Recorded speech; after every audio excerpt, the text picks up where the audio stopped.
ndị be anyị bịakwa n'ụfọdụ na ndị kọmuniti gboo ogbu aṅụ ọbara anụnwa enyegokwa na ya mba ọsọ wee sị na fa achọrọzikwana ya na kọmuniti anụnwa ọzọ. Ife anụnwa na-eme on Sunday bụ 1st June 2025 ka fa melụ ngagharị iwe anụnwa n'ụmụ ụba ndị agụ nke dịkwanụ n'ezi agụ. Fa wee nọrọ ebe a wee na-asị na fa achọrọzikwanụ ichi eze anị n'obodo fa ọzọ. Ụfọdụ nọ na kọmentị wee na-asị fa na eneji anụnwa fa ji wee na-eme ngagharị iwe na kọmuniti anụnwa na fa wele eneji anụnwa jee na gọọmenti haus jekwanụ mee ngagharị iwe gwa ndị gọọmenti na fa chọrọ justice dịka ichie ogbu aṅụ ọbara si wee na-egbusisi ndị vileji fa na fa gwa ndị gọọmenti ka eje budata ichie ogbu aṅụ ọbara n'Enugu steeti ka ọ nọrọ ebe a wee na-eji ikpe. Ọ ya bụ mbọsị o ya eji ikpe na steeti high court ka fasikwa ntu afasi nukoru na igwe wee jebe ebe ahụ faluo fa na-asị na fa chọrọ justice n'isi ndị niile ishi ogbu aṅụ ọbara anụnwa gbukọtara nọ ifefa kwesịrị ime. Fa gwakwa gọọmenti na fa chọrọ ka eje ebe ishi ogbu aṅụ ọbara mee nyocha na nzacha n'ụlọ be ya marụ na o nwere ife ọzọ anyị afụkwa n'ebe ahụ.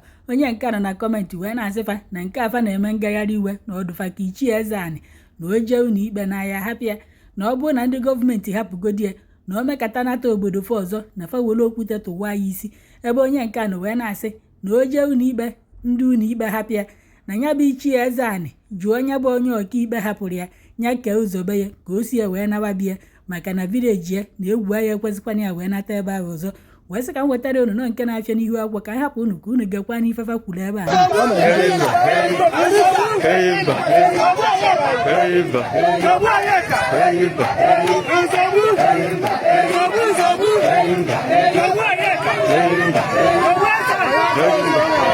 Anyị achọghịzi ebe anyị ọ dara ana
Watch your back, bro.